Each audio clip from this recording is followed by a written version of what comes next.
Hello लोगोफोर, welcome बेक माय YouTube channel. नोंथांमोनखौ आंनि यूट्यूब चैनलाव फिन खेबसे बरायफिननाय जाबाय। लोगोफोर, दिनैबो आं नोंथांमोननि सिगाङाव आथोन बिगियाननि टप 10 सोंनाय फिननाय लाना फैलायबाय। बे सोंनायनि फिननायखौ जुदि नोंथांमोना हायोब्ला कमेन्ट खालामना खिन्थाब्लानो जाबाय। आरो नोंथांमोना मिथिनो गोसोब्ला माबादि हिन्जावफोरा गावनि फिसायनि मुंखौ गाबज्रिया आरो आथोन गुसुं हौवाफोरा गावनि बिसिखौ माबोरै गोजोन होनो हायो आरो माबादि आथोन गेलेनायाव हिन्जावफोरा एसेबो गोजोना, बेनि सोमोन्दै नोंथांमोना मिथिनो गोसोब्ला भिडिअखौ स्किप खालामालासिनो जोबजासिम नायलांबानो जाबाय। फैदो बिदिब्ला दिनैनि भिडिअखौ जागायदिनि। कुइसन नाम्बार 1 आव दं, हिन्जावफोरा बेसेबां बैसोनिफ्राय गथ'नि बिमा जानो हायो?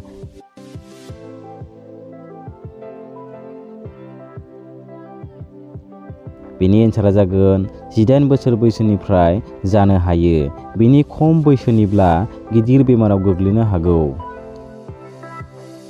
कुइसन नाम्बार 2, हिन्जावफोरनि आहार बासाखौ गिबि खेब हमोब्ला माबादि हमनांगौ?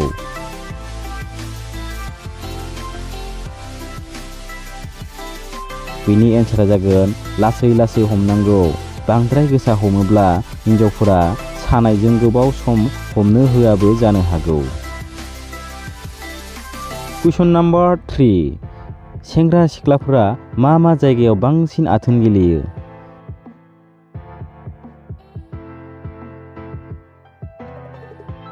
बेनि एन्सारा जागोन बिसोर बांसिन हाग्रा बंग्राफोराव थांना आथोन गेलेयो आरो हरनि समाव बहाबा लामा सामाफोराव आथोन गेलेयो।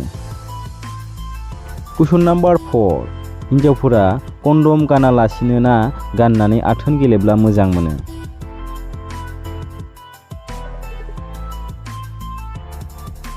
बेनि एन्सारा जागोन हिन्जावफोरा बांसिनानो कन्डम गाननानै आथोन गेलेब्ला गोजोननाय मोना।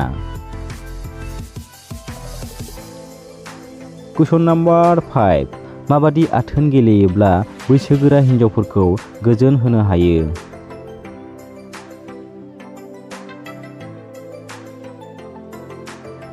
बेनि एन्सारा जागोन आथोन गेलेनाय समाव हिन्जावनि आबु बेन्थुखौ खुगाजों अरलु अरलु होयोब्ला बैसोगोरा हिन्जावखौ गोजोन होनो हायो।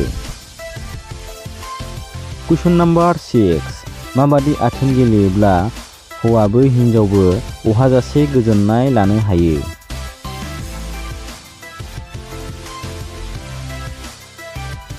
बेनि एन्सारा जागोन सानैबो सम्पुर्ण लन्थं जानानै आथोन गेलेयोब्ला अहाजासे गोजोननाय लानो हायो। कुइसन नाम्बार 7, माबादि आथोन गेलेनायाव हिन्जावफोरा एसेबो गोजोना?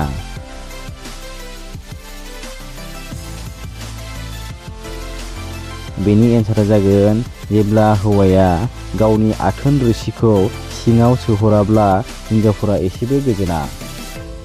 कुइसन नाम्बार 8, आथोन गुसुं हौवाफोरा गावनि बिसिखौ माबोरै गोजोन होनो हायो?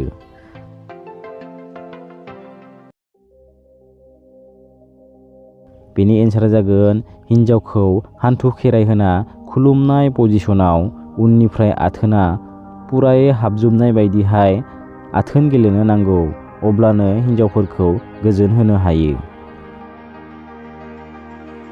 कुइसन नाम्बार 9, जुलिनि उनाव गिबि खेब गोर्बोआव थायोब्ला मानो गारनो नाङा?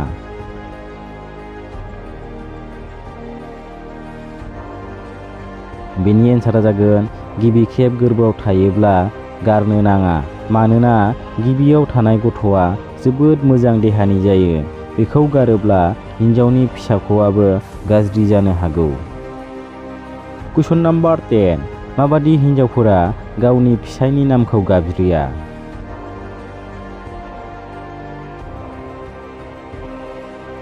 बेनि एन्सारा जागोन जाय हिन्जावा फिसाय अनसुलि, गियान गोनां, सिबिसुलि बिसोरो हौवाखौ नाम खारिना गाबज्रिया। लोगोफोर, दिनैनि टप 10 सोंनाय फिननाय कुइसन एन्सारा बेनोमोन। जुदि नोंथांमोना भिडिअखौ नायनानै एसेब्लाबो मोजां मोनदोंब्ला, गियान मोनदोंब्ला अन्नानै लाइक खालाम आरो चेनेलाव गोदानै फैदोंब्ला चेनेलखौ साबस्क्राइब खालामनो दाबाव। लोगोसे खाथियावनो थानाय बेल आइकनखौबो अलाव थुना लाबानो जाबाय। लोगोफोर थानसालियाव लोगो मोनदोंमोन बेनि पार्ट 5 खौ थाबैनो नोंथांमोननि सिगाङाव आपल'ड खालामनानै होगोन। नोंथांमोना नेनानै थाबानो जाबाय। दिनैनि भिडिअखौ बेखिनियावनो दोनथ'नाय जाबाय आरो नेक्स्ट भिडिअ लाना फिन लोगो मोनफिनगोन। बाय बाय।